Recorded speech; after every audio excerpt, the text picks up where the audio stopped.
ലോക കേരള സഭ ഇപ്രാവശ്യം ഏതാണ്ട് 103 രാജ്യങ്ങളിലേറെ അവിടുത്തെ പ്രതിനിധികളാണ് സംബന്ധിച്ചത്. സത്യത്തിൽ ഇത് കേരള ഗവൺമെൻറ് തുടങ്ങിയ ഒരു വല്ലാത്തൊരു രാജ്യങ്ങൾ തമ്മിലുള്ള അകൽച്ച മാറി എല്ലാവർക്കും ഒരുമിക്കാനും അവരവരുടെ ആശയങ്ങൾ കൈമാറാനും കഴിയുന്ന ഒരു സദസ്സായി മാറി. അതിൽ നിരവധി രാജ്യങ്ങളിൽ നിന്ന് അവരവരുടെ അഭിപ്രായം പറഞ്ഞതിൽ ഏറെ പറഞ്ഞത് ആഫ്രിക്കൻ രാജ്യങ്ങളിലെ ഫ്ലൈറ്റിൻ്റെ ബുദ്ധിമുട്ടാണ്, ലഭ്യത UAE വഴിയും അതുപോലെ മറ്റ് വിവിധ രാജ്യങ്ങൾ വഴി സമയത്തിന് എത്തിപ്പെടാൻ കഴിയുന്നില്ല. വേറൊന്ന് ഏജൻസികളുടെ ടിക്കറ്റ് കൊള്ളാം. അതുപോലെ തന്നെ പശ്ചിമേഷ്യൻ രാജ്യങ്ങളിൽ നിന്ന് പലരും പറയട്ടെ ഈ അപ്പോഴപ്പോഴുണ്ടാകുന്ന എയർ ടിക്കറ്റ് വർധനവ് താങ്ങാൻ കഴിയുന്ന അത്യാവശ്യ കാര്യത്തിന് നാട്ടിൽ വന്നിട്ട് പോകാൻ കഴിയുന്നില്ല. അതുപോലെ തന്നെ തെറ്റ് ചെയ്തും ചെയ്യാതെയും നിരവധി ആൾക്കാരാണ് ലോകത്തിൻ്റെ വിവിധ ഭാഗങ്ങൾ, പ്രത്യേകിച്ച് ലോകത്തിൻ്റെ അങ്ങോളം ഇങ്ങോളമുള്ള രാജ്യങ്ങൾ കഴിയുന്നത് ഇന്ത്യക്കാരിൽ മികച്ചിരിക്കുന്നത് കേരളീയരായ മലയാളികളാണ്. ആ മലയാളികളിൽ നിരവധി പേര് തെറ്റ് ചെയ്തും ചെയ്യാതെയും ഇന്നും ജയിലുകളിൽ കിടക്കുന്നു. ഇന്ത്യൻ എംബസിയോ കാലാകാലങ്ങളിൽ വന്ന കേന്ദ്ര സർക്കാരോ സംസ്ഥാന സർക്കാരുകളോ ഇതിന് വേണ്ട പ്രാതിനിധ്യം നൽകുന്നില്ല എന്നൊരു കാര്യം നിലനിൽപ്പുണ്ട്. സത്യത്തിൽ ഇത്തരം ആൾക്കാർ ചിലർ അവിടങ്ങളിൽ പോയി മൺമറഞ്ഞു പോയവരുണ്ട്. ഇപ്പോഴും നാട് കാണാതെ വളരെയധികം കഷ്ടം. അപ്പോൾ ആൾക്കാർ പറയും 10,000 1500 റിയാൽ കൊടുത്തു കഴിഞ്ഞാൽ അവർക്ക് നാട്ടിൽ അതല്ല, അതിനേക്കാൾ അപ്പോൾ അവരെ മാനസികമായിട്ട് വേട്ടയാടുന്ന ഒരുപാട് ഇതുണ്ട്. ഇവിടെ തന്നെ ഇപ്പോൾ ഈ അടുത്ത കാലത്തായി കൊറോണ വന്നപ്പോൾ പ്രവാസികളെ സ്വന്തം വീട് വരെ അവഗണിക്കുന്ന ഒരവസ്ഥ ഉണ്ടായി സുഹൃത്തുക്കളിൽ നിന്ന്. അപ്പോൾ പ്രവാസികളുടെ ഇൻകം വേണം, പ്രവാസികളുടെ വേണ്ട എന്നാണ്. എന്നിരുന്നാൽ തന്നെയും അവരവരുടെ ആശയങ്ങൾ കൈമാറാൻ ഒരു വല്ലാത്തൊരു വേദിയായിരുന്നു ഈ ലോക കേരള പ്രവാസി സഭയോട് അനുബന്ധിച്ച് മുഖ്യമന്ത്രിയുടെ ഈ ആൾക്കാരുടെ മറുപടി പ്രസംഗം നമുക്കൊന്ന് കേൾക്കാം. എന്നതാണ് മലയാളി പ്രവാസത്തിൻ്റെ ഏറ്റവും വലിയ വിജയകരമായ വശം. നമ്മുടെ ഈ ലോക കേരള സഭ സ്വാഭാവികമായും കേരളത്തിൻ്റെ പ്രശ്നങ്ങളാണ് അധികം ചർച്ച ചെയ്യുമെങ്കിലും ഇവിടെ പങ്കെടുത്ത മിക്കവാറും ആളുകൾ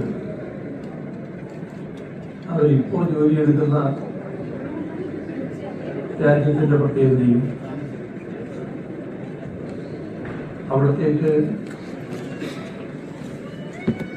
അവിടുത്തെ ആളുകൾ ആഗ്രഹിക്കും വിധമുള്ള നിക്ഷേപമടക്കമുള്ള വളർച്ച ഉണ്ടാക്കാനുള്ള മലയാളികൾ നാടിൻ്റെ പ്രശ്നങ്ങളിൽ എപ്പോഴും താല്പര്യരാണ്. പക്ഷേ നാടിൻ്റെ മുന്നോട്ട് പോക്ക് എങ്ങനെ വേണം എന്നതിനെക്കുറിച്ച് അഭിപ്രായം പറയാനുള്ള അവസരം അവർക്ക് ലഭിക്കാറില്ല. എന്നാൽ നാട്ടിൽ ജീവിക്കുന്നവരെക്കാളും കൂടുതൽ നാടിൻ്റെ പ്രശ്നങ്ങളിൽ മുഴുകുന്ന പ്രവാസി സഹോദരങ്ങൾ ചില രാജ്യങ്ങളിലുണ്ട്. എല്ലാവരും ഒരുപോലെയല്ല, അതൊരു മേറ്റപ്രശ്നങ്ങളാണ്. ഈ താല്പര്യം എങ്ങനെ നാടിനു വേണ്ടി ഉപയോഗിക്കാൻ കഴിയും? ഇവിടെ ചിലർ ചൂണ്ടിക്കാണിച്ചതുപോലെ ലോകത്തിൻ്റെ പല ഭാഗങ്ങളിൽ കഴിയുന്ന പ്രവാസി സഹോദരങ്ങൾ നേരത്തെയുള്ള കുടിയേറ്റത്തിൻ്റെ രീതിയിലുള്ളവ മാത്രമല്ല, നേരത്തെ ശാരീരികാധ്വാനത്തിന് പ്രാധാന്യം കൊടുത്തുകൊണ്ട് കുടിയേറിയവരായിരുന്നു ഏറ്റവും കൂടുതൽ. തൊഴിലാളികളായി പോയവര്, ആദ്യം തോട്ടം തൊഴിൽ, അതുപോലുള്ള വിവിധ തൊഴിലുകൾ, പിന്നെ കൺസ്ട്രക്ഷൻ രംഗം,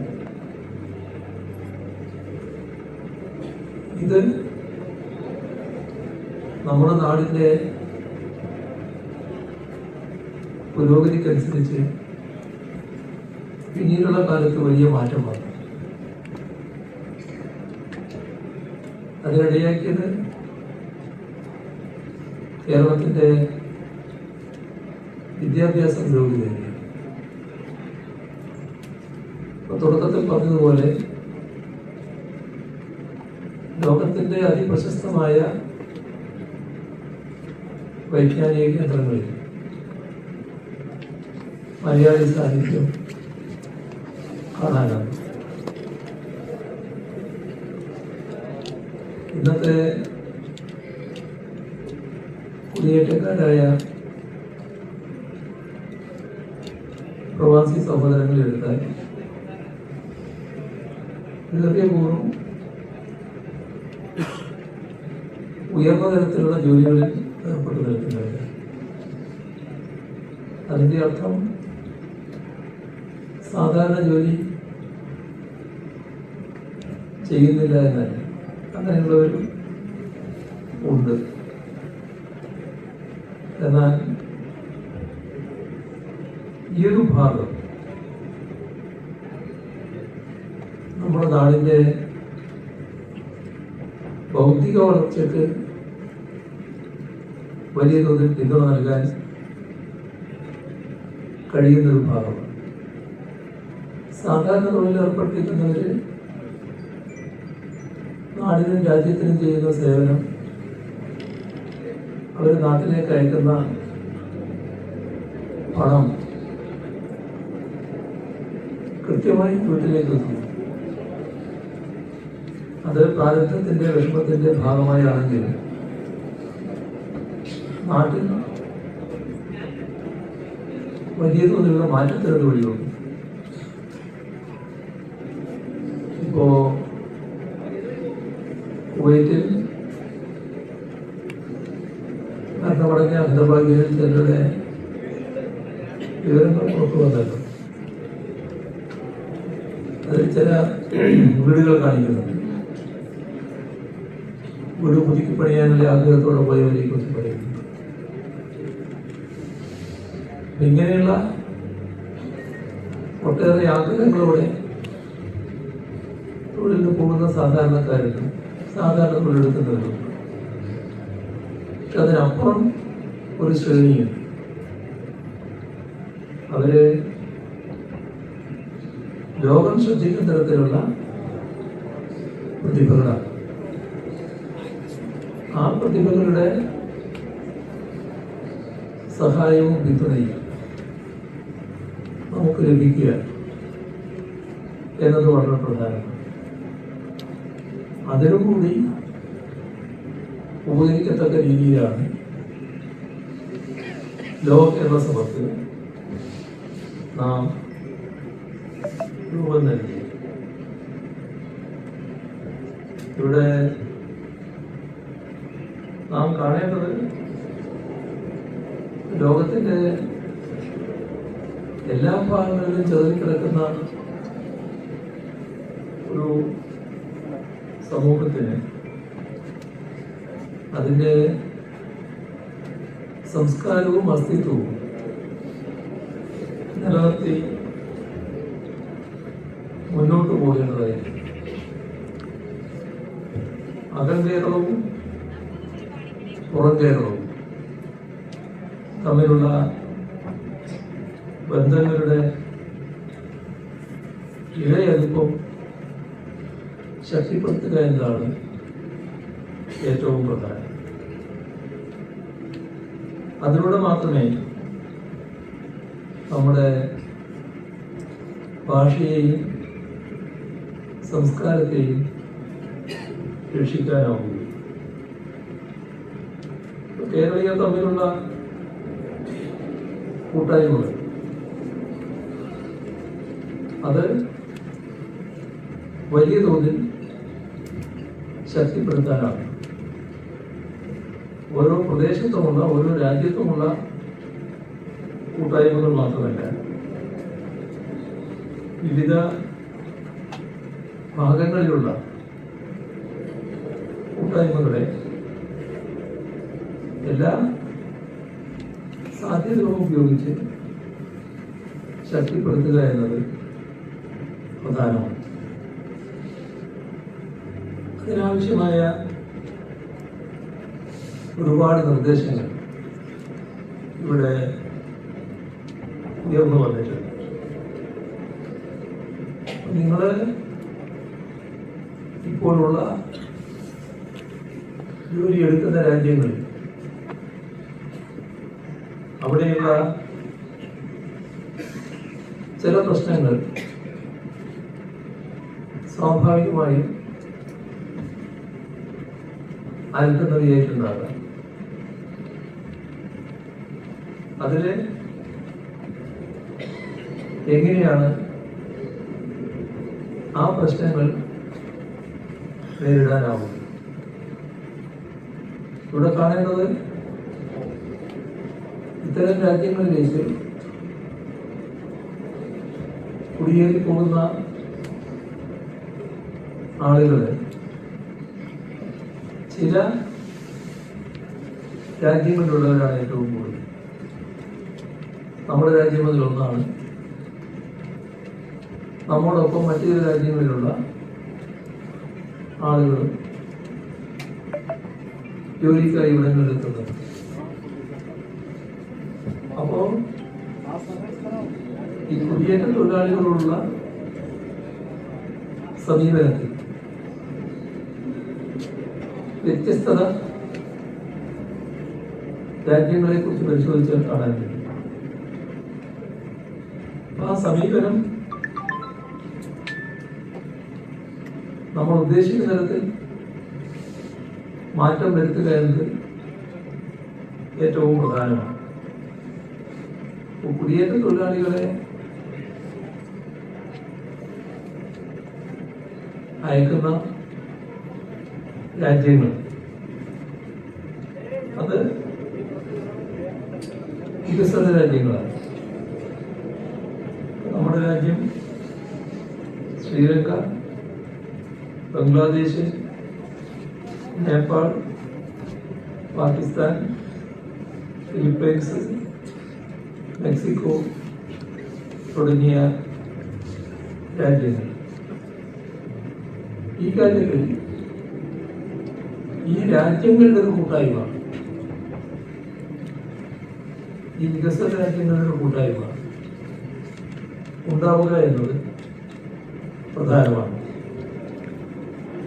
അപ്പോൾ പരസ്പരം മത്സരിച്ച്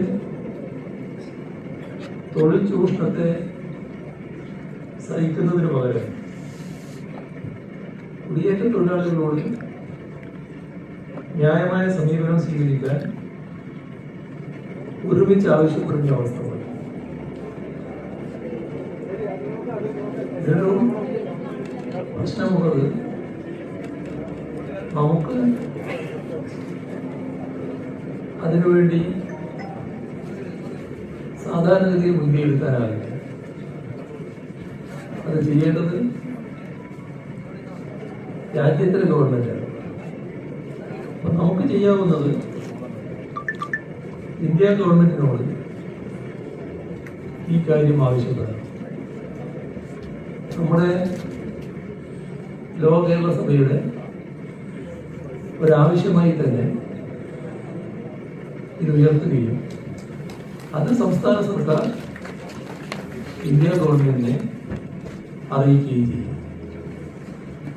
അപ്പൊ ഇന്ത്യ ഗവൺമെന്റ് ഈ രാഷ്ട്രങ്ങളുമായി ബന്ധപ്പെട്ടൊരു കൂട്ടായ്മ ഇക്കാര്യത്തിൽ സൃഷ്ടിക്കാനാണ് ശ്രമിക്കേണ്ടത്. ഇപ്പോ നമ്മുടെ രാജ്യം ഒട്ടേറെ വിഷയങ്ങളിൽ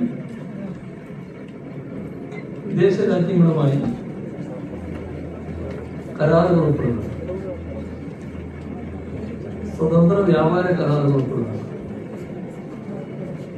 അടുത്ത കാലത്ത് ഇന്ത്യയും UAE തമ്മിൽ ഒരു കരാർ ഉൾപ്പെട്ടിട്ടുണ്ട്. നമ്മുടെ രാജ്യങ്ങൾ തമ്മിലുള്ള സമഗ്ര സഹകരണത്തിനുള്ള കരാറായിട്ടാണ് ഇത് വരുന്നത്. എല്ലാവർക്കും അറിയാം, UAE നമ്മുടെ സാന്നിധ്യം വളരെ കൂടുതലാണ്. പക്ഷേ ഇത്തരം കരാറുകളിൽ പലപ്പോഴും കുടിയേറ്റം ഒരു വിഷയമായി കാണാറുണ്ട്. അപ്പൊ മറ്റ് കരാറുകൾ സംബന്ധിച്ച് ഉപകരാറുകൾ ഒപ്പുവെക്കുന്നത് കുടിയേറ്റ തൊഴിലാളികളുടെ സംരക്ഷണം സംബന്ധിച്ച ഉപകരാറുകൾ ഉണ്ടാവുന്നുണ്ട്. പ്രധാനപ്പെട്ട ആതിഥേയ രാജ്യങ്ങളുമായി കുടിയേറ്റ തൊഴിലാളി സംരക്ഷണ കരാറുകൾ ഒപ്പുവെക്കേണ്ടതായിട്ടുണ്ട്. അതും ഇന്ത്യ ഗവൺമെന്റ് മുൻകൈയെടുത്ത് ചെയ്യേണ്ട കാര്യമാണ്. ആ കാര്യവും നമുക്ക് ഇവിടെ ഈ ലോകകേരള സഭയുടെ ഒരാവശ്യം എന്ന നിലയ്ക്ക് സംസ്ഥാന സർക്കാർ കേന്ദ്ര സർക്കാരിന്റെ ശ്രദ്ധയിൽ പെടുത്തുന്നതാണ്. ഇവിടെ ന്യായമായ ഒരു കാര്യം ഉന്നയിക്കുകയുണ്ട്. അപ്പൊ നമ്മുടെ കേരളീയ സമൂഹത്തിന്റെ ഏറ്റവും വലിയ പ്രത്യേകത മുതിർന്ന പൗരന്മാരുടെ എണ്ണം നല്ലതുപോലെ വർദ്ധിക്കുന്നുണ്ട്. അതിന്റെ ഭാഗമായി പൊതുവെ തന്നെ ഈ മുതിർന്ന പൗരന്മാരുടെ സംരക്ഷണം ഒരു പ്രശ്നമായി കാണുന്നു. അപ്പൊ അതിനെന്തൊക്കെ ചെയ്യാൻ കഴിയണം? വയോജനങ്ങളുടെ സംരക്ഷണത്തിന് വേണ്ടി വിവിധ കാര്യങ്ങൾ ചെയ്യാൻ തന്നെയാണ് സംസ്ഥാന സർക്കാർ ആഗ്രഹിക്കുന്നത്. ചില കാര്യങ്ങൾ ഇപ്പൊ തന്നെ ചെയ്തിട്ടുണ്ട്. ഈ ചെയ്ത കാര്യങ്ങൾ മാത്രം പോരാ, ഇനിയും കൂടുതൽ കാര്യങ്ങൾ ചെയ്യാനാകണമെന്ന് തന്നെയാണ് ആഗ്രഹിക്കുന്നത്. ഒരു പ്രശ്നം ഇന്നത്തെ അണുകുടുംബ നില വരുമ്പോൾ മാതാപിതാക്കള് ഒറ്റപ്പെട്ടു പോകുന്ന അവസ്ഥ പലപ്പോഴും ഉണ്ടാകുന്നു. ജോലിയുടെ ഭാഗമായി മകനോ മകളോ വിട്ടു നിൽക്കുന്നു. അവർ നാട്ടിലില്ല, വീട്ടിലില്ല. പ്രായമായ മാതാപിതാക്കൾ തനിച്ചു കഴിയും. അവരുടെ വാർദ്ധക്യ സഹജമായ അവശതയുള്ളവരുണ്ടാകും. ശാരീരികമായ അവശതയില്ലെങ്കിൽ വാർദ്ധക്യ പിന്നെ ഒറ്റപ്പെടൽ അതും ഒരു പ്രശ്നമാണ്. അത്തരം ആളുകൾക്ക് തങ്ങളുടെ ശിഷ്ടജീവിതം ഉല്ലാസപൂർവ്വം നയിക്കുക, ഇത് എല്ലാവരും ആഗ്രഹിക്കുന്ന ഒരു കാര്യം. മകനോ മകളോ ഉള്ളിടത്തേക്ക് ഈ മാതാപിതാക്കൾ പോകാൻ ചിലപ്പോൾ തയ്യാറാകില്ല. അവർ നാട്ടിൽ തന്നെ നിൽക്കാനാണ് താല്പര്യപ്പെടുന്നത്. അപ്പൊ അങ്ങനെയുള്ളവർക്ക് കൂടിച്ചേരാനുള്ള അവസരം കഴിയാവുന്ന അതിന്റെ ഭാഗമായാണ് പകൽ വീട് പോലുള്ള സംവിധാനങ്ങൾ ഇപ്പോൾ എത്തിയിട്ടുള്ളത്. അതിനപ്പുറം കടന്നാൽ അവർക്ക് കൂട്ടായി ജീവിക്കാൻ അവസരമൊരുക്കാനാവും. അവർ താമസിക്കുന്ന വീടും അതിൻ്റെ ചുറ്റുപാടുള്ളവരും എല്ലാം ഒരേ നിലയിലുള്ളവരാകുമ്പോൾ നല്ലൊരു കൂട്ടായ്മ അവിടെ വരും. എന്നാൽ താമസം പ്രത്യേകം അതിനുള്ള ചില നിർദ്ദേശങ്ങൾ ഇപ്പോ പൊതുവെ ഉയർന്നു വരുന്നുണ്ട്. ചിലയിടങ്ങളിൽ വിജയകരമായി അത്തരം പദ്ധതികൾ നടപ്പാക്കിയിട്ടുണ്ട്. പ്രവാസികളായിട്ടുള്ള ജനത തന്നെ ഇതുപോലുള്ള ചില പദ്ധതികൾ നമ്മുടെ നാട്ടിൽ ആരംഭിക്കാൻ ആഗ്രഹിക്കുന്നു.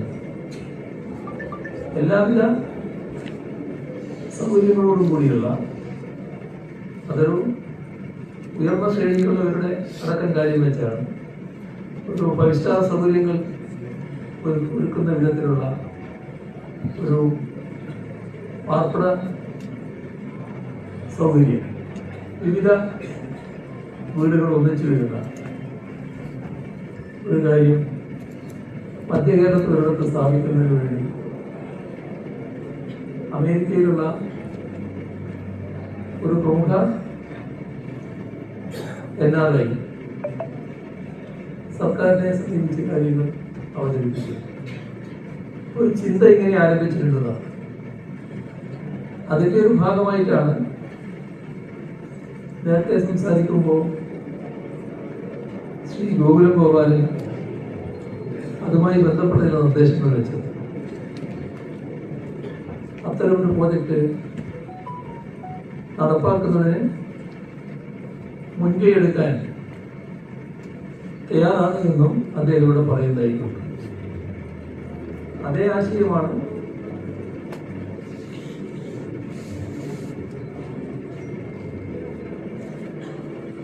ജോൺ ബ്രിട്ടാസും നിങ്ങളുടെ മുന്നിൽ വെച്ചു. നിങ്ങളിൽ ചേർത്തും അതേ ആവശ്യങ്ങളോട് ഉയർത്തിയിരിക്കും. ഇക്കാര്യത്തിൽ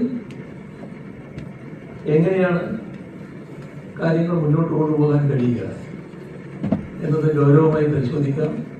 ഏതായാലും ഈ ലോക കേരള സഭയുടെ സമ്മേളനത്തിന്റെ പ്രധാന നിർദ്ദേശങ്ങൾ ഒന്നായിട്ട് വന്നിരിക്കുക. അതിന്റെ തുടർ പ്രവർത്തനം എങ്ങനെ നടത്താം?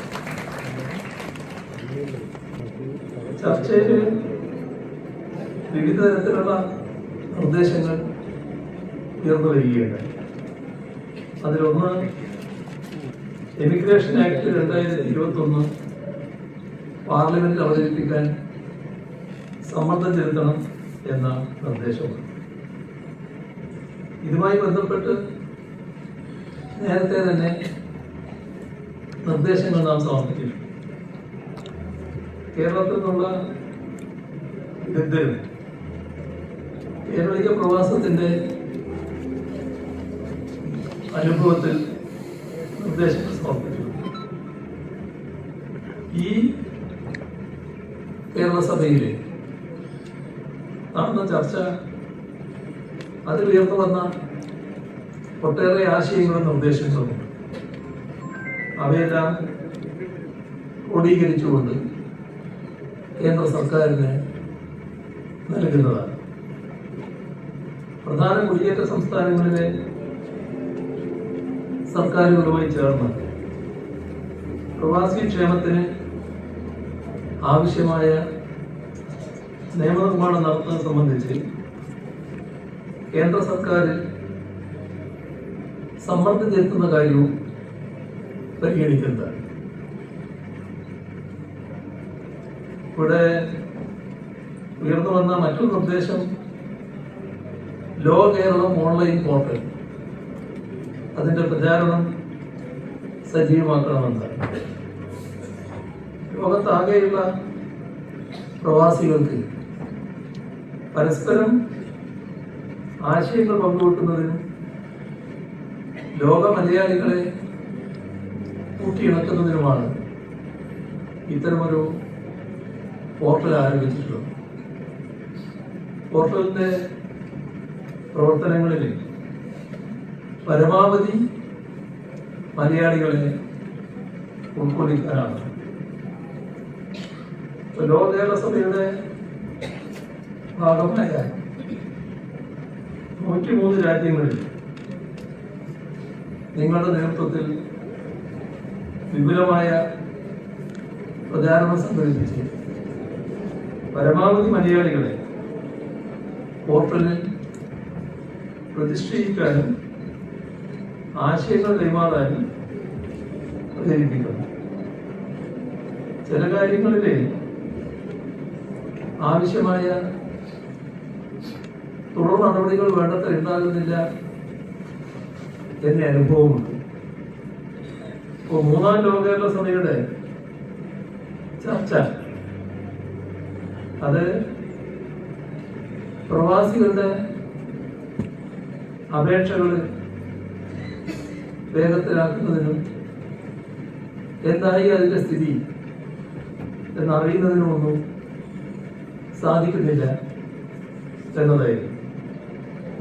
ആ ചർച്ച ഗൗരവമായി എടുത്താണ് ഇവിടെ റവന്യൂ വകുപ്പില് പ്രവാസികളുടെ അപേക്ഷ വേഗതയിലാക്കാനും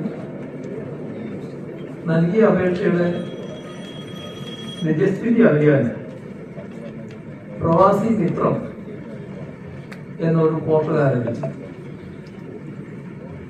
പക്ഷേ വിചാരിച്ച രീതിയിലുള്ള അത്ര അപേക്ഷകൾ അതിൽ വന്നു കാണുന്നില്ല. അപ്പോൾ പ്രവാസി മിത്രം പോർട്ടൽ ഇതുപോലുള്ള കാര്യങ്ങളിൽ നല്ല നിലക്ക് പ്രയോജനപ്പെടുത്താവുന്നതാണ്. അപ്പൊ അത് അറിയാത്ത ആളുകൾ ഉണ്ടാകുമെന്നാണ് തോന്നുന്നത്. ഈ പോർട്ടലിന്റെ പ്രവർത്തനത്തിന് ജില്ലാ തലത്തിലും സംസ്ഥാന തലത്തിലും ഒക്കെ ഉദ്യോഗസ്ഥർ നിശ്ചയിക്കുന്നു. അപ്പോൾ എന്തെങ്കിലും പ്രശ്നങ്ങൾ ഉണ്ടെങ്കിൽ അതിലൂടെ ഉന്നയിക്കാൻ പ്രവാസി സഹോദരങ്ങൾ ശ്രദ്ധിക്കേണ്ടതാണ്. ഇവിടെ വൻകിട നിക്ഷേപങ്ങൾ ആകർഷിക്കുക, പ്രവാസികൾക്ക് നിക്ഷേപ സാധ്യത ഉറപ്പാക്കുക, ഈ ചർച്ചയിൽ ഉയർന്നു വന്ന നിർദ്ദേശമാണ്. കേരളത്തിലെ സ്റ്റാർട്ടപ്പുകൾ വലിയ തോതിലാണ് ആരംഭിക്കുന്നത്. അത്തരം സ്റ്റാർട്ടപ്പ് സംരംഭങ്ങൾക്ക് ആവശ്യമായ മൂലധനം നൽകുന്നതിന് പ്രവാസികളായ ഏഞ്ചൽ ഇൻവെസ്റ്റേഴ്സിന്റെ ഏജൻസികൾ രൂപീകരിക്കുന്നതിനുള്ള നിർദ്ദേശം വരികയുണ്ടായി. കേരളത്തിന്റെ സ്റ്റാർട്ടപ്പ് ഇക്കോസിസ്റ്റം ദേശീയ തലത്തിലും അന്തർദേശീയ തലത്തിലും അംഗീകാരം നേടിയിട്ടുള്ളതാണ്. ആ സാഹചര്യത്തിൽ ഇത് നല്ല നിർദ്ദേശമാണ്. സ്റ്റാർട്ടപ്പ് മിഷനുമായി ബന്ധപ്പെട്ട് ഇത് എങ്ങനെ പ്രയോഗത്തിൽ വരുത്താം എന്ന കാര്യം പരിശോധിക്കുന്നതാണ്. പ്രവാസികളുടെ സംരംഭകത്വ പ്രോത്സാഹനത്തിന് ഒട്ടേറെ പദ്ധതികൾ ഇതിനകം ആവിഷ്കരിച്ചിട്ടുണ്ട്. തിരികെ എത്തിയ പ്രവാസികൾക്ക് സംരംഭങ്ങൾ ആരംഭിക്കാൻ നോർക്ക റൂട്ട്സിന്റെ പ്രവാസി ഭദ്രത വായ്പാ പദ്ധതി, Kudumbashree, KSFE, Kerala bank, KSIDC തുടങ്ങിയ ഏജൻസികളുമായി ചേർന്ന് തുടർ പ്രവർത്തനങ്ങൾ സംഘടിപ്പിക്കാവുന്നതാണ്. കുടുംബശ്രീ മുഖേന 5834 സംരംഭങ്ങൾ ആരംഭിച്ചിട്ടുണ്ട്. KSFE മുഖേന 400 സംരംഭങ്ങൾ, KSIDCയിലൂടെ 4 സംരംഭങ്ങൾ, ഈ പദ്ധതിയുടെ കീഴിൽ 8,000-ത്തിലധികം സ്വയം തൊഴിൽ സംരംഭങ്ങൾ ഇപ്പോൾ നടന്നു വരികയാണ്.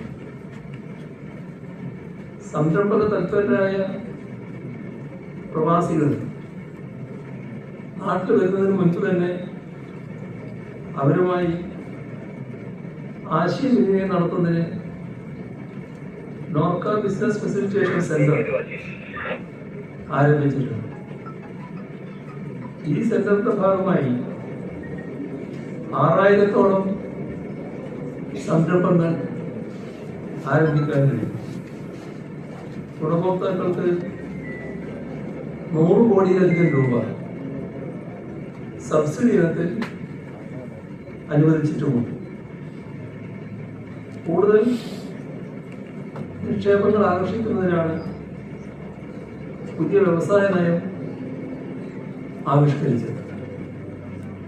22 മുൻഗണനാ മേഖലകളിൽ നിന്നും നിക്ഷേപം ആകർഷിക്കാനും നിക്ഷേപകർക്ക് മികച്ച ഇൻസെന്റീവുകൾ നൽകാനും ലക്ഷ്യമിടുകയാണ്. 50 കോടി രൂപ വരെയുള്ള നിക്ഷേപമാണെങ്കിൽ KSIFT-ൽ രജിസ്റ്റർ ചെയ്താൽ 3 വർഷം വരെ അനുമതികളൊന്നുമില്ലാതെ വ്യവസായം നടത്താൻ കഴിയും. ആ 3 വർഷത്തിനുള്ളിൽ ബന്ധപ്പെട്ട അനുമതികളെല്ലാം വാങ്ങിയാൽ മതിയാവും. ഈ 50 കോടിയുടെ മേലെയാണെങ്കിലോ അത്തരം നിക്ഷേപമാണെങ്കിൽ എല്ലാ രേഖകളോടും കൂടി അപേക്ഷ നൽകിയാൽ 7 ദിവസത്തിനുള്ളിൽ ലൈസൻസ് നൽകാൻ നിഷ്കർഷിക്കുന്ന നിയമം പാസാക്കിയിട്ടുണ്ട്. ഇപ്പോൾ വ്യവസായം ആരംഭിക്കുന്നതിനും നടത്തിക്കൊണ്ടുപോകുന്നതിനും എന്തെങ്കിലും പ്രശ്നമുണ്ട്, അതുമായി ബന്ധപ്പെട്ട് എന്തെങ്കിലും പരാതി ഉണ്ടെങ്കിൽ അത് 30 ദിവസത്തിനുള്ളിൽ പരിഹരിക്കണമെന്നാണ് കഴിക്കുന്നത്. പരിഹരിച്ചില്ലെങ്കിലോ അതിൽ വീഴ്ച വരുത്തുന്ന ഉദ്യോഗസ്ഥർക്ക് പിഴ ചുമത്തുന്നതിനുള്ള നിയമം പാസാക്കി കഴിഞ്ഞിട്ടുണ്ട്. 100 കോടിയിലധികം മുതൽ മുടക്കുള്ള പ്രോജക്റ്റുകൾ തുടങ്ങാൻ ആഗ്രഹിക്കുന്നവരുണ്ടാകും. അവർക്കായി വ്യവസായ വകുപ്പ് മന്ത്രിയുടെ നേതൃത്വത്തിൽ മീറ്റ് ദ മിനിസ്റ്റർ എന്നൊരു പദ്ധതി നടപ്പാക്കി വരുന്നു. നിക്ഷേപകർക്ക് തങ്ങളുടെ പദ്ധതികൾ മന്ത്രിയുടെ മുന്നിൽ അവതരിപ്പിക്കാൻ അവസരം ലഭ്യമാണ്. പദ്ധതി നടപ്പിലാകാൻ ഏകോപിപ്പിക്കുന്നതിന് ഒരു ഉദ്യോഗസ്ഥനെ ചുമതലപ്പെടുത്തുകയും ചെയ്യും. പ്രവാസികൾ നാട്ടിലുള്ളപ്പോൾ തന്നെ ഇത്തരം വ്യവസായങ്ങളുടെ അനുമതിയും മീറ്റിങ്ങുകളും സംഘടിപ്പിക്കാൻ ഉതകുന്ന വിധം ടോക്കണിംഗ് ടൈം ലൈനിങ്ങും നടപ്പിലാക്കും. ഈ സംവിധാനം പരമാവധി പ്രയോജനപ്പെടുത്താനാണ് കേരളത്തിൽ നിക്ഷേപം നല്ല തോതിൽ വിവരപ്പെടുത്താനാകും. ഇക്കാര്യത്തിൽ ലോക കേരള സഭാംഗങ്ങൾ പ്രത്യേകം ശ്രദ്ധിക്കണമെന്നാണ് അഭ്യർത്ഥിക്കാറുള്ളത്. നിങ്ങളെല്ലാവരും ഈ തരത്തിൽ വ്യവസായം തുടങ്ങാൻ പ്രാപ്തരായവരായിരിക്കില്ല. പക്ഷേ നിങ്ങളുടെ പരിചയത്തിലുള്ള ഒട്ടേറെ പേർ ഇത്തരം സ്ഥാപനങ്ങൾ തുടങ്ങാൻ പറ്റിയവരുണ്ടാവും. അവരുടെ അടുത്ത് കേരളത്തിന്റെ വക്താക്കളായി നിങ്ങൾ സമീപിക്കുക. കേരളത്തിൽ ഇത്തരത്തിൽ അവസരങ്ങളുണ്ട് എന്നത് അവരെ ധരിപ്പിക്കുക. പുതിയ വ്യവസായം ആരംഭിക്കുമ്പോൾ യന്ത്രങ്ങൾ ഉൾപ്പെടെയുള്ള മൂലധന ചെലവിന്റെ സംസ്ഥാന നികുതി വിഹിതം പൂർണ്ണമായും തിരിച്ചു നൽകും. 10 കോടി രൂപ വരെ മൂലധന സബ്സിഡി നൽകും. പുതിയ ട്രെയിനികളെ റിക്രൂട്ട് ചെയ്യുമ്പോൾ ഒരാൾക്ക് 5,000 രൂപ വരെ വേതനം നൽകും. ഇതെല്ലാം പുതിയ വ്യവസായ നയത്തിൽ വ്യവസ്ഥ ചെയ്തിട്ടുള്ള കാര്യങ്ങൾ. NRI സംരംഭകർക്ക് വേണ്ടി പ്രത്യേക പരിശീലനം നൽകാൻ സംവിധാനം ഒരുങ്ങുന്നു. ഇതിന്റെ ഭാഗമായി ലോകോത്തര കമ്പനികൾ പലതും കേരളത്തിൽ പ്രവർത്തനം തുടങ്ങിയിട്ടുണ്ട്. ഒട്ടേറെ ബഹുരാഷ്ട്ര കമ്പനികൾ ക്യൂവിലിപ്പോൾ ഉണ്ട് എന്നതാണ് വസ്തുത. ഇതോടൊപ്പം ക്യാമ്പസുകളോട് ചേർന്നുകൊണ്ട് വിദ്യാർത്ഥികൾക്ക് പാർട്ട് ടൈം ജോലി ചെയ്യാൻ കഴിയുന്ന ക്യാമ്പസ് ഇൻഡസ്ട്രിയൽ പാർക്കിന് സർക്കാർ അനുമതി നൽകി കഴിഞ്ഞു. പുതിയ വ്യവസായ നയത്തിന്റെ തുടർച്ചയിൽ കയറ്റുമതി നയം, logistic policy, graphene policy, ESG policy, high tech manufacturing policy ഇവയും പുതുക്കിയ ലാൻഡ് അലോട്ട്മെന്റ് പോളിസിയും 2 മാസത്തിനുള്ളിൽ പ്രസിദ്ധീകരിക്കാൻ കഴിയും. ഇതിനെല്ലാം ശേഷം വരുന്ന ജനുവരിയിൽ ഒരു ആഗോള നിക്ഷേപ സംഗമം സംഘടിപ്പിക്കാനും ഉദ്ദേശിക്കുകയാണ്.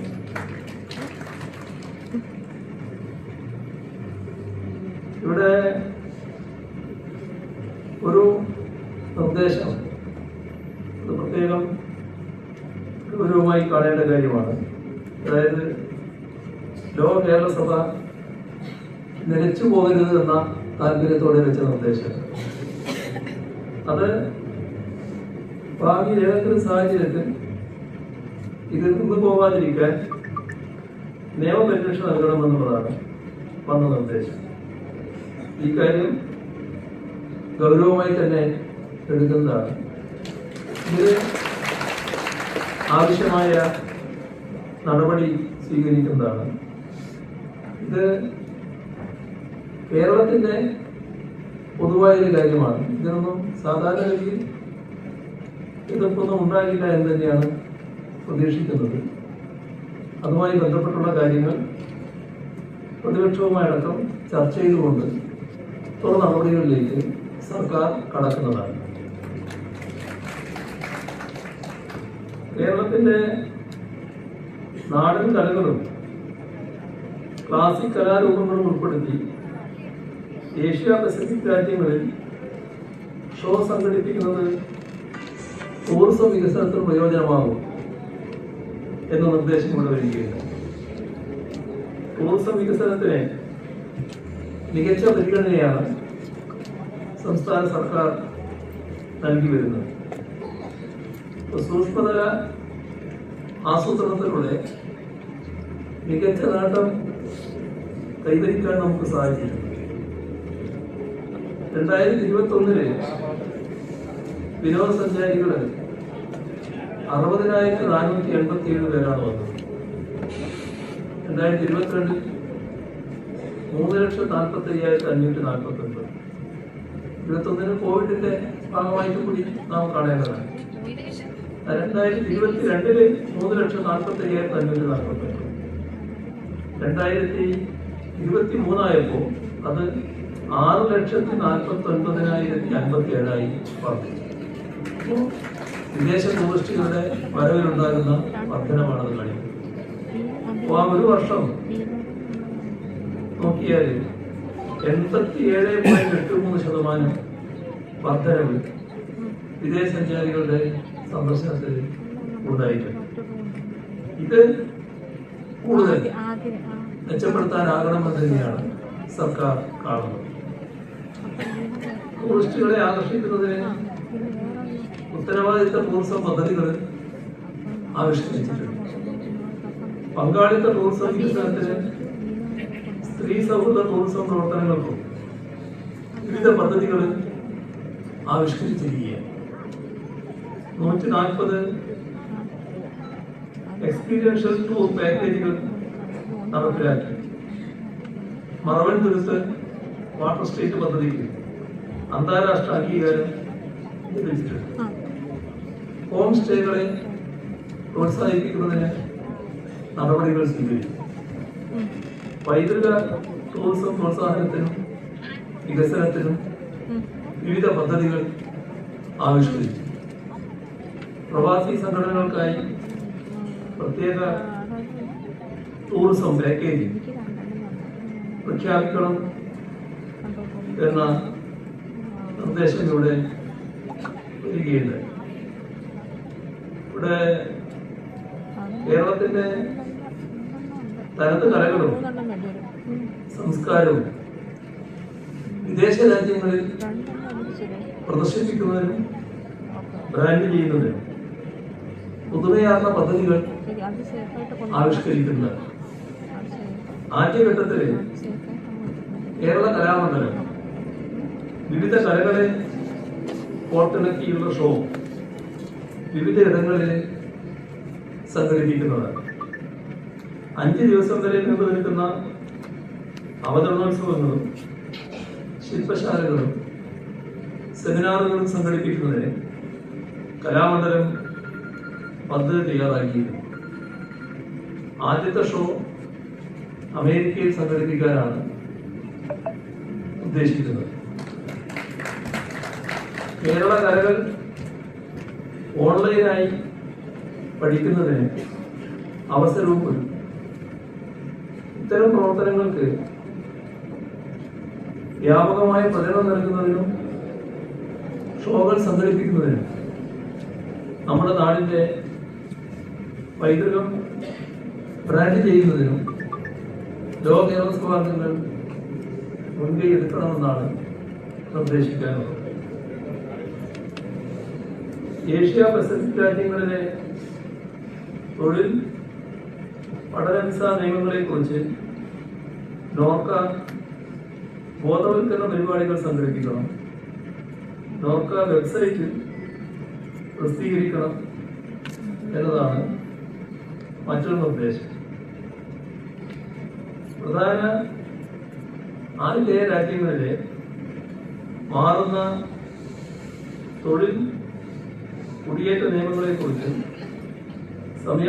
സമയങ്ങളിൽ ലഭ്യമാക്കേണ്ട ബോധവൽക്കരണത്തിന്റെ അഭാവം പ്രവാസികൾക്ക് വെല്ലുവിളി ഉയർത്താറുണ്ട്.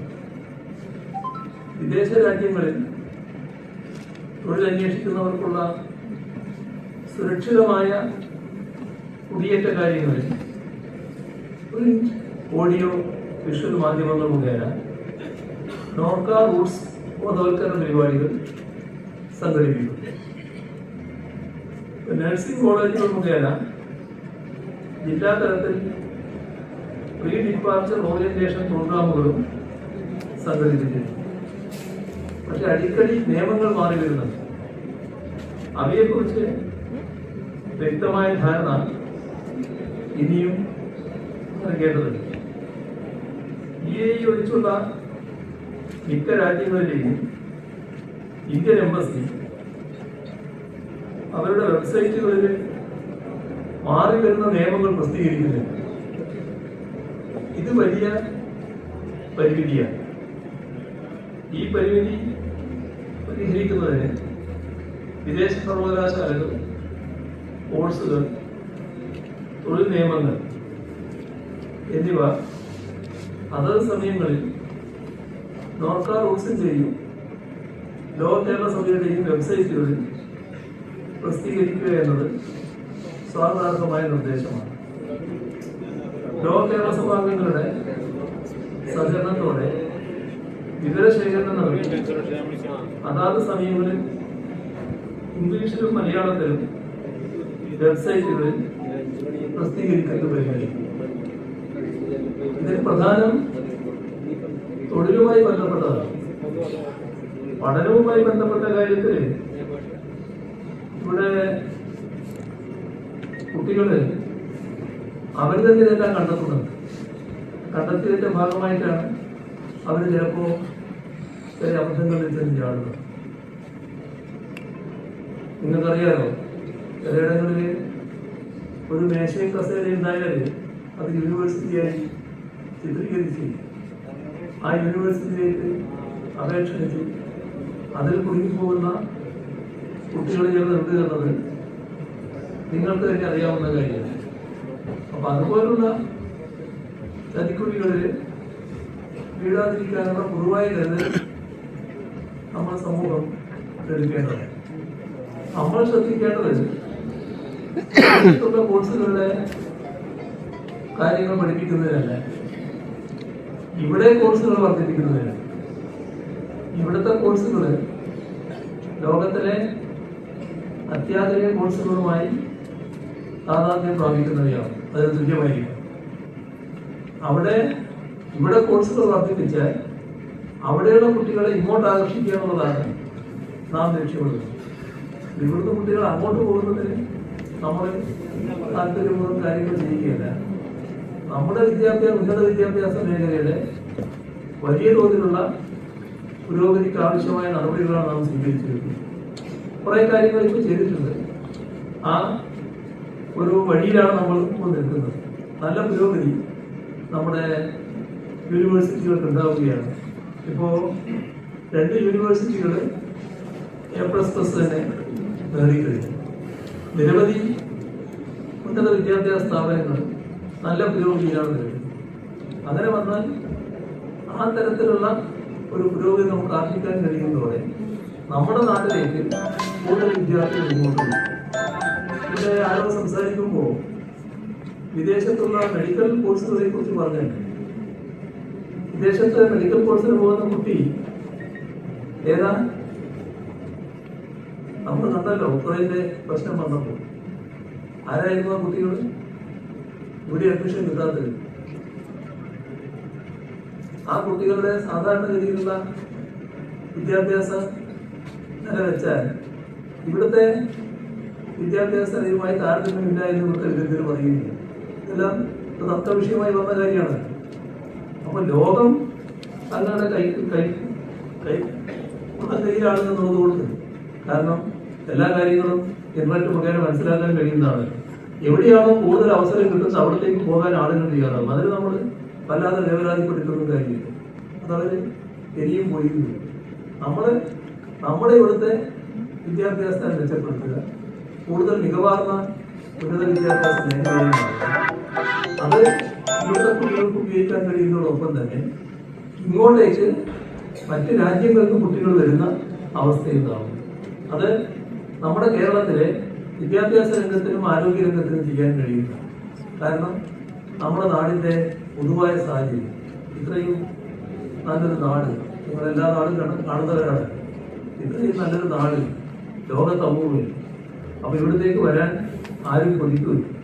ഇവിടെ താമസിച്ച് പഠിക്കുന്നതിന്, ഇവിടെ വന്ന് ചികിത്സിക്കുന്നതിനൊക്കെ അതിന്റെ ആവശ്യമായ എല്ലാ സൗകര്യങ്ങളും മികവും നമുക്ക് ഒരുക്കാൻ കഴിഞ്ഞാൽ സ്വാഭാവികമായും ആളുകൾ താല്പര്യപ്പെടും. ഇതാണ് നാം പറയുന്നത്. ഇതിനാണ് സർക്കാർ ഇപ്പോൾ വലിയ താല്പര്യം എടുത്തുകൊണ്ടിരിക്കുന്നത്. മനുഷ്യക്കടത്തിനിരയായി മലേഷ്യ, തായ്ലൻഡ് എന്നിവിടങ്ങളിലെ ജയിലുകളിലെ ധാരാളം പേർ അടക്കപ്പെട്ടിട്ടുണ്ട്. ഈ വിഷയത്തിൽ നോർക്ക എയർപോർട്ടുകൾ വഴി പബ്ലിസിറ്റിയും ഓറിയന്റേഷനും നൽകണമെന്ന് നിർദ്ദേശം. ഇപ്പൊ തൊഴിൽ തട്ടിപ്പ്, വിസ തട്ടിപ്പ് ഇതെല്ലാം വരികയാകുന്നവരുടെ എണ്ണം വർദ്ധിക്കുന്നു എന്നത് ശരിയാണ്.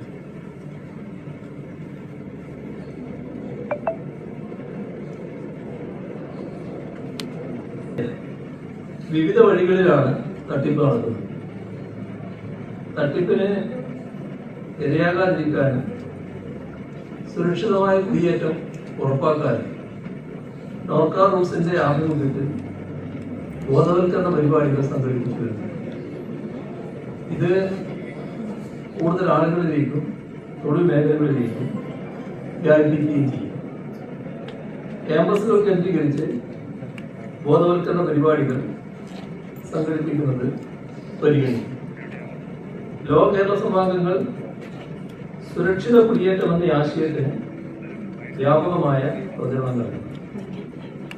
കേരളത്തിലെ അന്താരാഷ്ട്ര വിമാനത്താവളങ്ങളിൽ നോർക്കയുടെ ഹെൽപ്പ് ഡെസ്കുകൾ ആരംഭിക്കുന്നത് പരിശോധിച്ച് തീരുമാനിക്കും. ഇന്ത്യയിൽ നിന്ന് വിവിധ വിദേശ രാജ്യങ്ങളിലേക്ക് നേരിട്ട് വിമാന സർവീസ് വേണം. സീസൺ കാലത്ത് വിമാന ടിക്കറ്റ് നിരക്ക് വർദ്ധിപ്പിക്കുന്നതിനെതിരെ നടപടി വേണമെന്ന നിർദ്ദേശം. ഇത് ന്യായമായ ഒരു ആവശ്യമാണ്, തീർത്തും നടപ്പാക്കേണ്ട ഒരു കാര്യമാണ്. വിവിധ വിദേശ രാജ്യങ്ങളിലേക്ക് നേരിട്ട് സർവീസ് വേണമെന്നുള്ളത് ദീർഘകാലമായിട്ടുള്ള ഒരാവശ്യമാണ്. അതേപോലെ തന്നെ വിവിധ സീസൺ അത് വരുമ്പോൾ പ്രവാസികളെ പിടിയുന്ന വിമാന ടിക്കറ്റ് നിരക്ക് വർധന അത് ഒരു തരത്തിലും അംഗീകരിക്കാൻ കഴിയുന്നതല്ല. ഇപ്പൊ കാണേണ്ടത് പ്രവാസികളുടെ പ്രശ്നം നേരത്തെ മുതലേ ഉള്ളതാണ്. അതിനെതിരെ വലിയ പ്രതിഷേധം എല്ലാ കാലത്തും വന്നിട്ടുണ്ട്, എല്ലാവരും ഉയർത്തിയിട്ടുണ്ട്. കേരള നിയമസഭ തന്നെ അതിനെതിരെയൊക്കെ നടപടികൾ സ്വീകരിച്ചതാണ്, ഗവൺമെന്റ് പലവട്ടം ആവശ്യപ്പെട്ടതാണ്. മുഖ്യമന്ത്രി നിലയ്ക്ക് ഞാൻ തന്നെ പലവട്ടം ഈ പ്രശ്നം ഉന്നയിച്ചിട്ടുള്ളതാണ്. പക്ഷെ എല്ലാവരും പാർലമെന്റ് അംഗങ്ങൾ നിരന്തരം പാർലമെന്റ് ഉന്നയിക്കുന്ന പ്രശ്നമാണ്. പക്ഷെ മാറ്റമില്ല. ഈ വർഷം പുതിയൊരു പ്രശ്നമുണ്ടായി, ഹജ്ജ് യാത്രക്കാരുകൾ. ഹജ്ജ് തീർത്ഥാടനത്തിന് പോകുന്നതിൽ നിന്ന് അമിതമായ തുക ഈടാക്കുന്ന ഒരു പ്രവണതയുണ്ട്. അതായത് കണ്ണൂര്, കോഴിക്കോട്, കൊച്ചി ഇത്രയും വിമാനത്താവളത്തിൽ നിന്നാണ് ഹജ്ജിന് ആളുകൾ പോകുന്നത്. വിമാനത്തിൽ കണ്ണൂരും കൊച്ചിയിലും ഉള്ള നിരക്കുണ്ട്, കോഴിക്കോട് അമിതമായ നിരക്ക്. സംസ്ഥാന സർക്കാർ തന്നെ ഇടപെട്ട് കേന്ദ്ര ഗവൺമെന്റിനോട് പറഞ്ഞു. മറ്റ് നിരവധി പ്രതിഷേധങ്ങൾ ഉയർന്നു വന്നു. ഇതിലൊന്നും ചെറിയ കുറവുണ്ടായിരുന്നു, വലിയ മാറ്റം ഉണ്ടായിരുന്നു. അപ്പൊ ശരാശരി 14,000 രൂപ നിരക്കുള്ള വിമാന ടിക്കറ്റുകൾക്ക് 16,000 രൂപ, അതിന് കൊടുക്കേണ്ടി വരുന്നത് 1,40,000 രൂപ വരെ ഈടാക്കുന്ന നിരക്ക്. അപ്പൊ യഥാർത്ഥത്തിൽ ഒരു കൊള്ളയുടെ രീതി വരികയാണ്. ഇത് സാധാരണ അംഗീകരിക്കാൻ കഴിയുന്ന കാര്യമല്ല. ഇത്തരം കാര്യങ്ങളിൽ തീരുമാനമെടുക്കാൻ സംസ്ഥാന സർക്കാരിന് കഴിയില്ല എന്നുള്ളത് നിങ്ങൾക്ക് എല്ലാവർക്കും അറിയാവുന്നതാണ്. കേന്ദ്ര വ്യോമയാന മന്ത്രാലയമാണ് തീരുമാനം എടുക്കേണ്ടത്. അപ്പോൾ ആവശ്യമായ സമ്മർദ്ദം ചെലുത്തിക്കൊണ്ടേയിരിക്കുക, അതിനി ചെലുത്താമെന്നതാണ് ആ കാര്യത്തിൽ പറയാറ്. മറ്റൊരു നിർദ്ദേശം, ഗൾഫിലെ തുറമുഖങ്ങളിൽ നിന്ന് കേരളത്തിലേക്ക് കുറഞ്ഞ ചെലവിൽ കപ്പൽ യാത്ര സംഘടിപ്പിക്കും. അത് ഗൗരവമായി ആലോചിച്ചു വരികയാണ്. മാരിടൈം ബോർഡും നോർക്ക റൂൾസും ഒക്കെ ചേർന്നുകൊണ്ട് ഇത് എങ്ങനെ പ്രാവർത്തികമാക്കാൻ കഴിയുമെന്നത് ഗൗരവമായി ചിന്തിച്ചു വരുന്നു. ഏഷ്യ പസഫിക് രാജ്യങ്ങളിലെ വിസ തട്ടിപ്പ് കേസുകൾ കൈകാര്യം ചെയ്യുന്നതിന് മൈഗ്രേഷൻ ലോയേഴ്സിന്റെ പാനൽ നോർക്ക തയ്യാറാക്കണമെന്ന നിർദ്ദേശം. ഇപ്പൊ ഗൾഫ് രാജ്യങ്ങളിലെ പ്രാദേശിക ഭാഷയിൽ പ്രാവീണ്യമുള്ള അഭിഭാഷകരുടെ സേവനം ഉപയോഗപ്പെടുത്തി പ്രവാസികൾക്കുള്ള നിയമസഹായം ഇപ്പോൾ നൽകി വരുന്നുണ്ട്. ഈ മാതൃകയിലെ യൂറോപ്യൻ രാജ്യങ്ങളിലും ഓഷ്യാനിയ, സെൻട്രൽ ഏഷ്യ പ്രദേശങ്ങളിലും നിയമസഹായ സേവനം ലഭ്യമാക്കൽ പരിഗണിക്കും. നിയമസഹായ പദ്ധതി കൂടുതൽ ഫലപ്രദമാക്കാൻ വ്യക്തികൾക്ക് പകരം ലീഗൽ ഫേമുകളെ ഏർപ്പെടുത്താനും ആലോചിക്കുന്നു. പ്രവാസി മലയാളികളുടെ മാനസിക സമ്മർദ്ദത്തിന് പരിഹാരം കാണണമെന്ന നിർദ്ദേശം. ഇപ്പൊ തിരിച്ചെത്തുന്ന പ്രവാസികള് വിവിധതരം മാനസിക സമ്മർദ്ദത്തിന് അടിമപ്പെടുന്നു എന്നത് ശരിയാണ്. മാനസിക സമ്മർദ്ദം അനുഭവിക്കുന്നവർക്ക് സാന്ത്വനം നേടുന്നതിന് ആരോഗ്യവകുപ്പിന്റെ നേതൃത്വത്തിൽ നിലവിൽ സംവിധാനമുണ്ട്. ഇത് വിവരപ്പെടുത്തി പ്രാദേശിക തലത്തിൽ കൗൺസിലർമാരുടെയും ഡോക്ടർമാരുടെയും സേവനം ലഭ്യമാക്കുമെന്നത് ഉറപ്പാക്കാം. ഗാർഹിക തൊഴിലാളികൾ നേരിടുന്ന ചൂഷണവും വെല്ലുവിളികളും അവസാനിപ്പിക്കണമെന്ന നിർദ്ദേശം. വിദേശ രാജ്യങ്ങളിൽ ഗാർഹിക തൊഴിലാളികൾ നേരിടുന്ന ചൂഷണവും വെല്ലുവിളികളും നേരിടുന്നതിന് സംസ്ഥാന സർക്കാരിന് വലിയ പരിമിതിയാണുള്ളത്. വിദഗ്ധ തൊഴിൽ മേഖലകളിലും സ്ത്രീകൾക്കെതിരായുള്ള ചൂഷണം നിലനിൽക്കുന്നുവെന്നത് ഗൗരവത്തോടെയാണ് സംസ്ഥാന സർക്കാർ കാണുന്നത്. ഇത്തരം പ്രശ്നങ്ങൾ അഭിസംബോധന ചെയ്യുന്നതിന് ഇന്ത്യൻ എംബസിയുടെ കീഴിൽ വനിതാ സെൽ രൂപീകരിക്കണമെന്ന് കേന്ദ്ര സർക്കാരിനോട് സംസ്ഥാന സർക്കാർ ആവശ്യപ്പെടുന്ന കാര്യം പരിഗണിക്കുന്നതാണ്. ഇതിന് ഫലപ്രദമായ ഇടപെടൽ കേന്ദ്ര ഗവൺമെന്റിൽ നിന്നാണ് ഉണ്ടാകുന്നത്. ഇത്തരം തൊഴിലിന് പോകുന്നവർ രാജ്യത്തിന്റെ എംബസി മുഖേന ആക്കാനായാൽ കുറെ കൂടി സുരക്ഷ കിട്ടുന്ന നിലവിൽ. അപ്പൊ അതിനുള്ള നടപടികളും സ്വീകരിക്കാൻ പറ്റുമോ എന്ന് ആലോചിക്കാവുന്നത്. കരീബിയൻ ദ്വീപുകളിലേക്ക് സ്ഥിരമായി കോൺസുലേറ്റ് സ്റ്റാഫ് സന്ദർശനം നടത്തണമെന്ന നിർദ്ദേശം. എംബസികളോ കോൺസുലേറ്റുകളോ ഇല്ലാത്ത രാജ്യങ്ങളിൽ കോൺസുലേറ്റ് സേവനങ്ങൾ എത്തിപ്പെടാത്ത ഭൂപ്രദേശങ്ങൾ, ഇവിടങ്ങളിലെല്ലാം നമ്മുടെ രാജ്യക്കാരിൽ ഇന്ത്യക്കാരുടെ സുരക്ഷ ഉറപ്പാക്കാൻ ആവശ്യമായ നടപടികൾ ഇന്ത്യൻ എംബസിയാണ് കൈക്കൊള്ളേണ്ടത്. ഓപ്പൺ ഹൗസുകൾ, കോൺസുലാർ സർവീസുകൾ മുതലായവ ഇന്ത്യൻ എംബസിയുടെ നേതൃത്വത്തിൽ സംഘടിപ്പിക്കണം എന്ന് കേന്ദ്ര സർക്കാരിനോട് സംസ്ഥാന സർക്കാർ ആവശ്യപ്പെടുന്നു. പ്രവാസി എഴുത്തുകാർക്ക് വേണ്ടി നാട്ടിൽ സാഹിത്യ ക്യാമ്പുകൾ സംഘടിപ്പിക്കണം.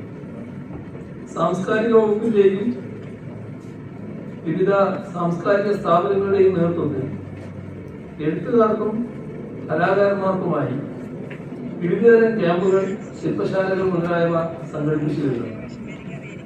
ഇത്തരം ക്യാമ്പുകളിലും ശില്പശാലകളിലും പ്രവാസി എഴുത്തുകാർക്കും പങ്കെടുക്കാവുന്നതാണ്. പ്രവാസി എഴുത്തുകാർക്ക് മാത്രമായി പ്രത്യേക സാഹിത്യ ക്യാമ്പ് അത് സംഘടിപ്പിക്കുന്ന കാര്യം പരിശോധിച്ച് തീരുമാനിക്കും.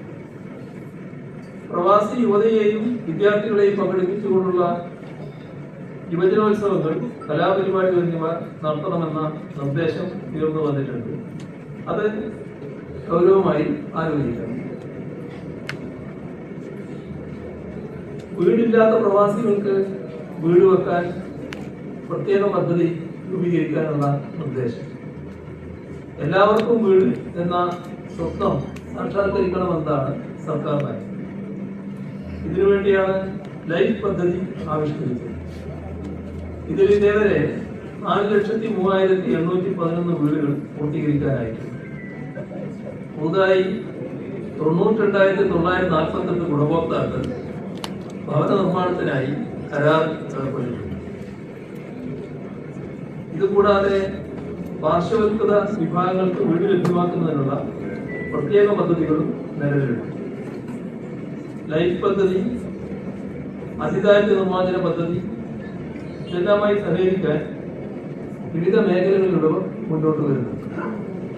ലൈഫിന്റെ കാര്യത്തിൽ ഒരു പ്രത്യേക മേഖലയിൽ നിങ്ങൾക്കും സഹകരിക്കാനാവും.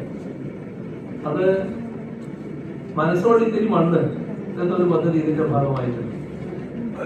അപ്പോൾ വീട് നിർമ്മിച്ചു കൊടുക്കുന്നതിന് സ്ഥലവും വീടും ഇല്ലാത്തവർക്ക് വീട് നിർമ്മിച്ചു കൊടുക്കാൻ ആദ്യം സ്ഥലം വേണം. അപ്പൊ ആ സ്ഥലം എടുത്തു കൊടുക്കാൻ നാട്ടിൽ പലരും ഇപ്പോൾ തയ്യാറാകുന്നുണ്ട്. എന്നാൽ നമുക്ക് ആവശ്യമായത്ര സ്ഥലം ഇപ്പോൾ കിട്ടിക്കഴിഞ്ഞിട്ടില്ല. അപ്പൊ ആ സ്ഥലം എടുത്തു കൊടുക്കാൻ നിങ്ങളും താല്പര്യമെടുത്താൽ കേരളത്തിന്റെ പല ഭാഗങ്ങളിൽ സ്ഥലം ലഭിക്കുന്ന അവസ്ഥയുണ്ട്. ആ മേഖലയിൽ നിങ്ങൾക്ക് സഹകരിക്കാവുന്നതാണ്. അതാവശ്യമായ കാര്യങ്ങൾ ആലോചിക്കാവുന്നതാണ്. പ്രവാസികളുടെ വീട് വെക്കുന്ന കാര്യം, അതിന് പ്രത്യേക പദ്ധതി രൂപീകരിക്കുന്ന നിർദ്ദേശമാണ് ഉയർന്നു വന്നിട്ടുള്ളത്. അത് സാധാരണഗതിയിൽ ഈ പറഞ്ഞ ഗണത്തിൽപ്പെടുന്നതല്ല. എന്നാൽ പ്രത്യേകമായ ഒരു പദ്ധതിയായി അതെങ്ങനെ നടപ്പാക്കാൻ കഴിയുമെന്നത് ഗൗരവമായി ആലോചിക്കും. കുടുംബശ്രീ മിഷൻ മാതൃകയിൽ പ്രവാസി മിഷൻ രൂപീകരിക്കുക, പ്രവാസികൾക്ക് സമഗ്ര ഇൻഷുറൻസ് പദ്ധതി നടപ്പാക്കുക, ഇതാണ് ഉയർന്നു വന്ന മറ്റ് രണ്ട് നിർദ്ദേശങ്ങൾ. പ്രവാസി പുനരധിവാസം ഫലപ്രദമായി നടപ്പിലാക്കുന്നതിന് വിവിധ പദ്ധതികളാണ് സർക്കാർ വിഭാവനം ചെയ്തിട്ടുള്ളത്. പ്രവാസി ഓൺലൈൻ സംഗമങ്ങൾ നടത്താനുള്ള നടപടികൾ പുരോഗമിക്കുക. 2019 പ്രവാസി ഡിവിഡൻ പദ്ധതി ആരംഭിച്ചത്. പ്രവാസികൾക്ക് മെച്ചമുള്ള നിക്ഷേപ പദ്ധതിയായി തുടരുകയാണ്.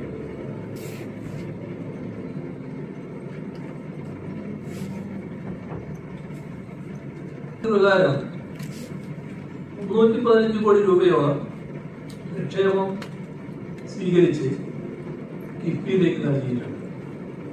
2019 നിക്ഷേപകർക്ക് പ്രതിമാസ ഡിവിഡന്റ് 2023 ജനുവരി മാസം മുതൽ നൽകി തുടങ്ങി. കേരളീയ പ്രവാസി സംഘടനകളെ ഏകോപിപ്പിച്ച് രോഗബാധിതർക്കും അപകടം സംഭവിക്കുന്നവർക്കും തൊഴിൽ നഷ്ടമാകുന്നവർക്കും സംരക്ഷണം നൽകാൻ സ്കീം വികസിപ്പിക്കുമെന്നത് തെരഞ്ഞെടുപ്പ് കാലത്ത് നൽകിയ വാഗ്ദാനമാണ്. ഇപ്പോൾ നടപ്പിലാക്കിയിട്ടുണ്ട്. മരണപ്പെട്ട പ്രവാസികളുടെ ആശ്രിതർക്കും രോഗബാധിതർക്കും ധനസഹായത്തിനായി സാന്ത്വന പദ്ധതി നടപ്പിലാക്കിയിട്ടുണ്ട്. തൊഴിൽ നഷ്ടമായി തിരികെ വന്നവർക്ക് വായ്പ ധനസഹായത്തിനായി ND പ്രേം നോർക്ക പുനരധിവാസ ഏകോപന സംയോജന പദ്ധതി ഇവയെല്ലാം നടപ്പാക്കി വരുന്നു. വിദേശത്ത് ജോലി ചെയ്യുന്നവർക്ക് ഇൻഷുറൻസ് പരിരക്ഷയ്ക്കുള്ള ക്രിട്ടിക്കൽ ഇൻഷുറൻസ് പദ്ധതി നിലവിലുണ്ട്. നോർക്ക ഇൻഷുറൻസ് പദ്ധതി യാഥാർത്ഥ്യമാകുന്നതോടെ പ്രവാസികൾക്ക് സമഗ്ര ഇൻഷുറൻസ് പദ്ധതി എന്ന ദീർഘകാല ആവശ്യവും നിർവഹിക്കും. വലിയ കാലതാമസമില്ലാതെ അത് നടപ്പാക്കാൻ കഴിയുമെന്നാണ് പ്രതീക്ഷിക്കുന്നത്. 3 വർഷത്തിനുള്ളിൽ 67 പ്രവാസി സംഘങ്ങൾക്ക് സാമ്പത്തിക സഹായം നൽകിയിട്ടുണ്ട്. പ്രവാസികളുടെ പുനരധിവാസത്തിന് കൂടുതൽ നടപടികൾ കൈക്കൊള്ളുന്നതിന് പ്രവാസി ഗ്രാമസഭകൾ വിളിച്ചു ചേർത്ത് സ്വയം സഹായ സംഘങ്ങൾ, സഹകരണ സംഘങ്ങൾ മുതലായവ രൂപീകരിക്കുന്നത് പരിഗണനയിലുണ്ട്. കുടുംബശ്രീ മാതൃകയിൽ പ്രവാസി മിഷൻ രൂപീകരിക്കുന്ന കാര്യം പരിഗണിച്ച് വരികയാണ്. ആതിഥേയ രാജ്യങ്ങളുടെ സംഭാവനയുടെ അടിസ്ഥാനത്തിൽ പ്രവാസി ക്ഷേമ ഫണ്ട് രൂപീകരിക്കുന്ന നിർദ്ദേശം ഉയർന്നു വന്നിട്ടുണ്ട്.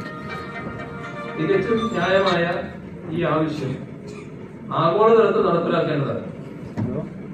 കുടിയേറ്റ തൊഴിലാളികളെ കയറ്റിയേറ്റുന്ന രാജ്യങ്ങളുടെ ഐക്യത്തിലൂടെ മാത്രമേ ഈ ലക്ഷ്യം കൈവരിക്കാനാവൂ. ഉത്സവകാലങ്ങളിൽ കൂടുതൽ ട്രെയിൻ സർവീസുകളുടെ കാര്യമാണ് ഗവൺമെന്റ് നിർദ്ദേശിക്കുന്നത്. ഉത്സവ സീസണിൽ ഉത്തരേന്ത്യയിൽ നിന്ന് കേരളത്തിലേക്ക് കൂടുതൽ ട്രെയിൻ സർവീസുകൾ ഏർപ്പെടുത്തണമെന്ന് കേന്ദ്ര സർക്കാരിനോട് ആവശ്യപ്പെട്ടു. കേരളത്തിൽ സ്ഥിരമായിട്ട് യാത്ര ചെയ്യാത്തതുകൊണ്ടാണ് നിങ്ങൾക്ക് ഈ പ്രയാസം അനുഭവിക്കാൻ പറ്റാത്തത്. ഇപ്പോഴത്തെ ട്രെയിൻ യാത്ര തന്നെ വലിയ പ്രയാസത്തിലാണ്. അത് പരിഹരിക്കാനുള്ള നടപടിയിലേക്കാണ് നമ്മളൊരു ഘട്ടത്തിൽ മുന്നോട്ട് വന്നിരുന്നത്. അതിപ്പോൾ പരിഗണനയിൽ അങ്ങനെ കിടക്കുകയാണ്. നമ്മളെ പരിഗണനയിലല്ല, കേന്ദ്ര ഗവൺമെന്റിന്റെ പരിഗണനയിലാണ്. ലോക കേരള സഭയുടെ മേഖലാ സമ്മേളനങ്ങൾ ഇന്ത്യയുടെ വിവിധ ഭാഗങ്ങളിൽ സംഘടിപ്പിക്കുക. അതിനാൽ മലയാളം ചെയ്യാൻ ആരംഭിച്ചത് അതത് സർവകലാശാലകളാണ് തീരുമാനിക്കേണ്ടത്. ഈ ആവശ്യം വിവിധ സർവകലാശാലകളുമായി ചർച്ച ചെയ്യാം. മലയാളത്തിലെ ക്ലാസിക് പദവി ലഭ്യമായതടക്കം ഇതിന് സഹായകരമാണ്. മലയാളം ചെയ്യാൻ ആരംഭിക്കൽ സാധ്യത പരിഗണിക്കാവുന്നതാണ്. ലോക കേരള സഭയുടെ തുടർ പ്രവർത്തനം ഫലപ്രദമാക്കണം. ലോക കേരള സഭയിൽ ഉന്നയിക്കപ്പെട്ട ആശയങ്ങളും നിർദ്ദേശങ്ങളും നടപ്പിലാക്കുന്നതിന് പ്രത്യേകം ശ്രദ്ധിക്കുമെന്നാണ് അതുമായി ബന്ധപ്പെട്ട് പറയാനുള്ളത്. തുടർ പ്രവർത്തനങ്ങൾ ഫലപ്രദമാക്കാൻ ലോക കേരള സഭ പ്രതിനിധികളെ ഉൾപ്പെടുത്തി 15 അംഗ സ്റ്റാൻഡിംഗ് കമ്മിറ്റി രൂപീകരിക്കും. നിങ്ങൾ ഓർക്കുന്നുണ്ടാവും, നേരത്തെ ഇത്തരമൊരു നിർദ്ദേശങ്ങൾ പരിശോധിക്കുന്ന ഒരു കമ്മിറ്റി ഉണ്ടായിരുന്നു. ആ കമ്മിറ്റി പരിശോധിച്ച് തീരുമാനങ്ങൾ, നിർദ്ദേശങ്ങൾ പിന്നീട് നടപ്പിലാക്കുന്നതിന് നമുക്ക് സാധിച്ചിട്ടുണ്ട്. അപ്പോൾ അത്തരമൊരു സ്റ്റാൻഡിംഗ് കമ്മിറ്റി ഇവിടെ രൂപീകരിക്കാൻ നോക്കും. സഭയിൽ ഉയർന്നു വന്ന നിർദ്ദേശങ്ങൾ പരിശോധിച്ച് നടപ്പിലാക്കാൻ സാധിക്കുന്നവ തെരഞ്ഞെടുത്ത് സർക്കാരിന്റെ പരിഗണനയ്ക്ക് സമർപ്പിക്കുകയാണ് ഈ സ്റ്റാൻഡിംഗ് കമ്മിറ്റി ചെയ്യേണ്ടത്. ആ സ്റ്റാൻഡിംഗ് കമ്മിറ്റിയുടെ പാനൽ ഇവിടെ അവതരിപ്പിക്കും. ഇവിടെ ഒട്ടേറെ നിർദ്ദേശങ്ങളാണ് വന്നത്. ഇനിയും ചില അഭിപ്രായങ്ങൾ പറഞ്ഞവരുണ്ട്. പക്ഷേ ഞാനിപ്പോൾ 1 മണിക്കൂറിലധികമായി. ഇനിയും നാം നീട്ടിക്കൊണ്ടുപോയാൽ അതൊരു പ്രയാസമാകുന്നുള്ളതുകൊണ്ട് മറ്റ് അഭിപ്രായങ്ങളുടെ നോട്ട് എൻ്റെ കയ്യിലുണ്ട്. അതുമായി ബന്ധപ്പെട്ട മറ്റ് അഭിപ്രായങ്ങളിലേക്ക് ഞാൻ കടക്കുന്നില്ല. അങ്ങനെ കടന്നാൽ കുറെ കൂടി സമയം നീണ്ടുപോകുന്നുള്ളൂ. ഇത് നമുക്ക് സമാപിക്കേണ്ട ഘട്ടത്തിലാണ് തോന്നിയിരിക്കുന്നത്. ഏതായാലും ഒരുപാട് ക്രിയാത്മകമായ നിർദ്ദേശങ്ങളാണ് ഈ സമ്മേളനത്തിൽ ഉയർന്നു വന്നിട്ടുള്ളത്. എല്ലാ നിർദ്ദേശങ്ങളുടെയും സാധ്യതകൾ പരിശോധിക്കും, സാധ്യമായ തീരുമാനങ്ങൾ എടുക്കും, ആവശ്യമായ നടപടികൾ അതിന്റെ തുടർച്ചയായി ഉണ്ടാകും. ഇതെല്ലാം സർക്കാരിന്റെ മാത്രം ഉത്തരവാദിത്വത്തിലുള്ളവയല്ല, നമ്മുടെ കൂട്ടായ്മയുടെ ഉത്തരവാദിത്വത്തിലൂടെയാണ് ഇതെല്ലാം നിർവഹിക്കേണ്ടതെന്നാണ് കാണുന്നത്. ഇവിടെ ചർച്ച ചെയ്യേണ്ടതും ഓരോ രാജ്യത്ത് ചെയ്യേണ്ടവയുമുണ്ട്. രണ്ടാമത്തെ കാര്യത്തിൽ അതാതലങ്ങളിലെ ഘടക സംഘടനകൾ അത് രാജ്യങ്ങളിൽ നല്ല മുൻകൈ എടുക്കേണ്ടതാണ്. കേരള സഭാംഗങ്ങൾ അതിന് നേതൃത്വമുണ്ടായ ദുരന്തത്തിന്റെ ദുഃഖകരമായ പശ്ചാത്തലത്തിലായി കൂടി നമ്മുടെ ഈ സമ്മേളനം ഇങ്ങുന്ന മനസ്സുമായാണ് നാം എല്ലാവരും ഈ സമ്മേളനത്തിൽ പങ്കെടുക്കുന്നത്. ദുരന്തത്തിൽപ്പെട്ടവരുടെ ബന്ധുക്കളുടെ ദുഃഖം നമ്മുടെ ആകെ ദുഃഖമാണ്. ഈ ദുഃഖാന്തരീക്ഷത്തിലും ഫലപ്രദമായ ചർച്ചകളിലൂടെ സമ്മേളനം